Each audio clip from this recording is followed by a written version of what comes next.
ఈ రోజే డౌన్లోడ్ చేయండి. మీ ఫేవరెట్ షోస్ చూడండి. ఏమైందమ్మా? ఎందుకు నన్ను లాక్కొచ్చావు? ఏమైంది చెప్పు. అందరి ముందు మీ గురించి కొన్ని విషయాలు చెప్పాలని తీసుకొచ్చానమ్మా. మనం తర్వాత మాట్లాడుకుందాం. ఇప్పుడు నువ్వు మౌనంగా ఉండడం మంచిది. ఇన్ని రోజులు మౌనంగానే ఉన్నాను కదమ్మా. అసలేంటి నీ బాధ? ఏం చెప్పాలనుకుంటున్నావు? మీరు పెళ్లి చేసుకుందామనుకున్న శ్రీకర్ గారికి ఆల్రెడీ పెళ్లి అయిపోయింది.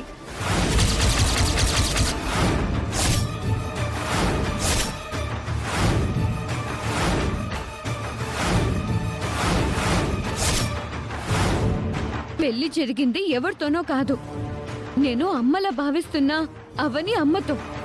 అర్చన చెప్పింది నిజమా వేదవతి గారు? అర్చన చెప్పిందంతా నిజమే డాడీ.